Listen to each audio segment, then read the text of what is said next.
Let me introduce the word Kalpataru. In Sanskrit, the literal translation, literal meaning, the Kalpataru word is Sanskrit word. Literal meaning is fulfilling your wishes, the tree which fulfills your wishes. Kalpataru means, Kalpa means whatever you can visualize. Taru means the tree which fulfills it. Please understand.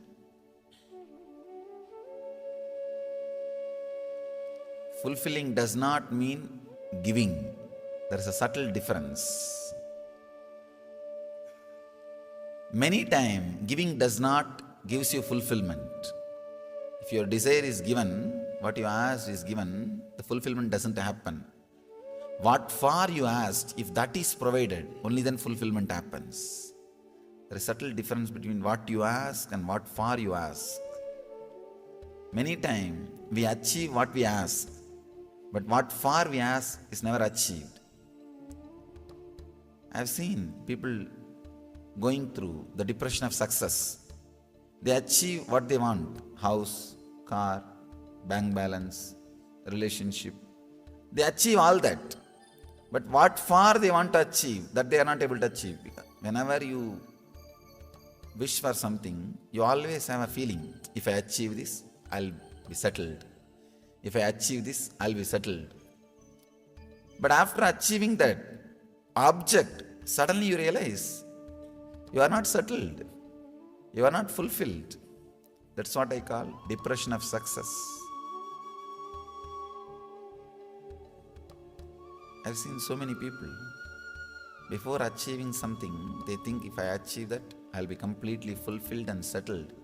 But after achieving, they are in opposite mood. Completely opposite mood. You can see. Kalpataru means which can fulfill your visualizations. Sometimes it may give what you want. Sometimes it may take you beyond what you want. Fulfillment. In each one of us, that energy, the fulfillment is there. These are all, please understand, I am not repeating the same old things which you heard or read in books. When I am saying, I am responsible for it. But now, when I say this fulfillment is inside you, I am responsible for my words. You can ask me. I am responsible for what I am talking. So please understand, I am not repeating from any book.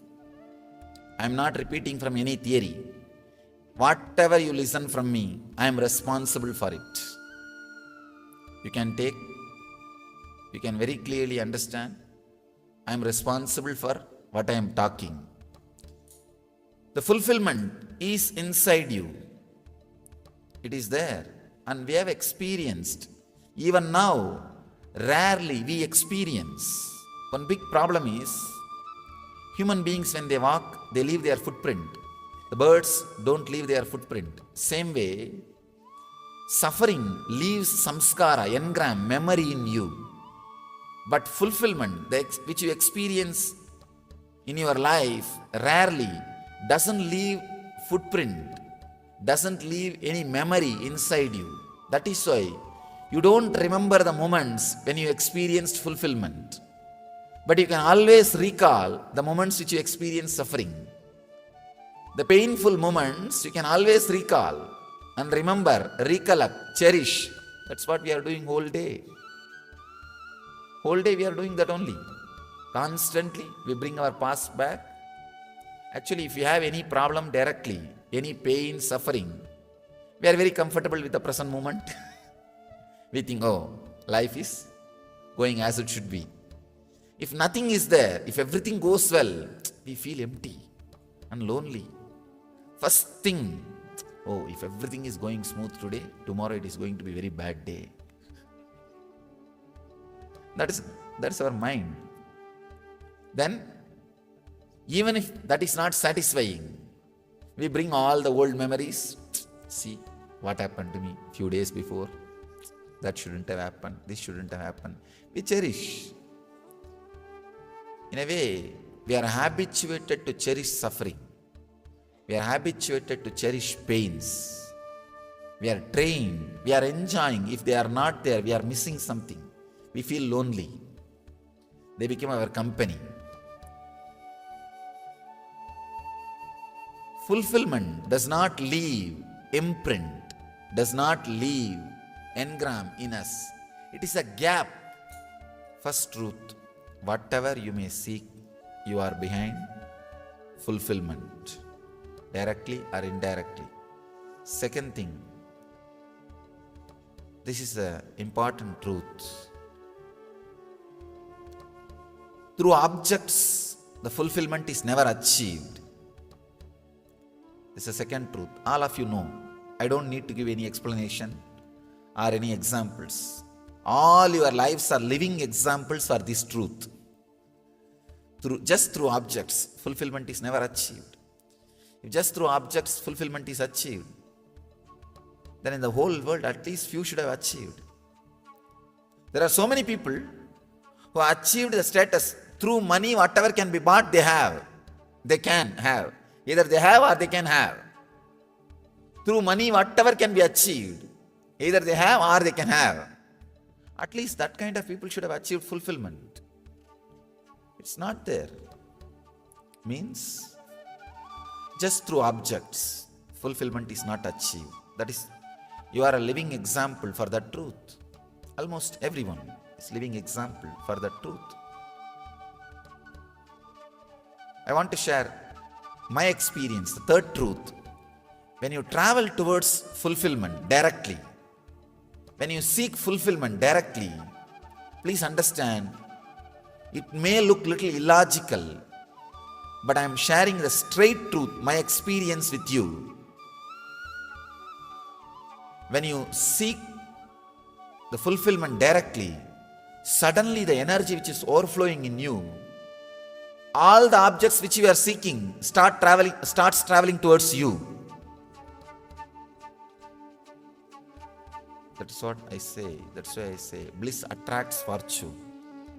The tremendous energy overflowing in you, suddenly all the objects towards which you are traveling starts traveling towards you.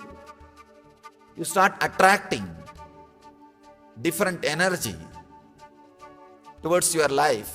See, usually if you are depressed, if you are filled with sympathy, self-pity, suddenly you will see you will be attracting the people who are abusing you, who are disturbing you, disrespecting you. You will be attracting situations, everything very abusive, very disrespectful. You are carrying the blueprint of your life. Whatever blueprint you carry, you reproduce it, you expand it and express it in the outer world. If the blueprint changes, if you are different, if your quality of awareness differs, your whole life has to change. Anyhow, today we'll internalize these truths experientially by meditating. Seeking completely changes your consciousness. When you start seeking, yoga and kshema happens to you. In Gita, Krishna says, yoga kshemam vahamyaham. That is what he means. When the energy travel, the direction of your energies travel, when it changes, yoga and kshema starts happening in you. Yoga means achieving all the objects which you are seeking. Kshema means staying with them, or those objects staying with you. Both starts happening inside you when the seeking happens. That is what Krishna means. Yoga kshemam vahamyaham sarvadharman parityajya mamyega saranam vraja aham tva sarvabhavepyo mokshayikshami masuchaha. Says in the 18th chapter. When you drop all the way of living and completely surrender and relax, you will see you are completely liberated. Ordinarily it looks too egoistic. How can a man who walked on the earth can liberate. Of course, now you won't feel hurt because he's not in the physical body. But if somebody who's in the physical body says, this is too much. Anyhow, another one sloka is Ananyas Chintayanto Mamyechana Pariyuvasate Desham Nityavayuktanam Yogakshemam Vahamyaham.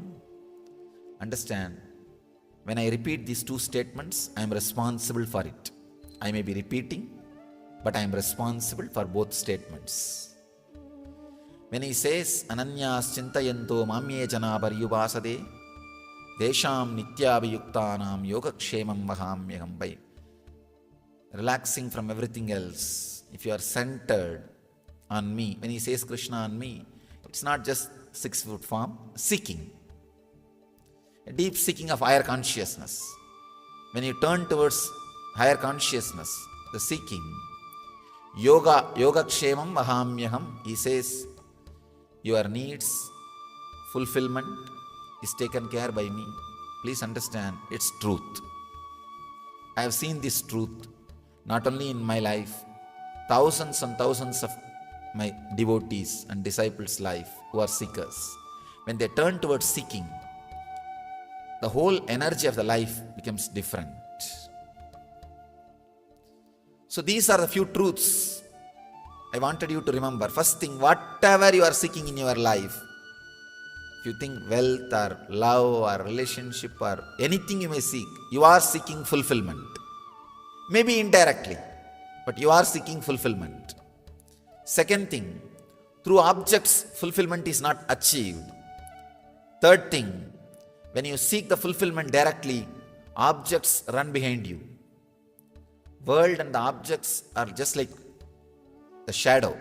If you are running behind, you will never be able to catch it. If you are taking care of your responsibility, it will be there running behind you. So change the direction, you will see world is behind you. Just understand and internalize these few truths. We'll enter into the meditation technique to internalize these concepts, to awaken the seeking. Please understand, anything you seek, maybe I can give this simple technique, you will really experience and find out what you are seeking for. For example, if you are working now to achieve some desire, why are you working to achieve something? Not just to get your food and stay. Most of you don't have to work just for food and stay. You are working active, still alive for something else. See, when that happens to you, when you achieve that, how your mind is behaving, how your mind is suddenly shifting. Just experience 2-3 times what you want. When you experience what happens inside you, suddenly you will see you are not seeking what you are seeking. You are not seeking what you think you are seeking. If you think you are seeking just relationships or money or some comfort or anything, when you achieve that, just see how you feel. Suddenly you will see. Just 2-3 times, be aware when you experience what you wanted. You will understand what you are really seeking for. All of us, whether you want or not, whether you understand or not, directly or indirectly, seeking a feeling of fulfillment, which you lost when you started feeling individual identity. By the age of 10 or 11, usually the person starts feeling an individual identity. From that time only, you start feeling that unfulfillment. From that moment, we are seeking only that back.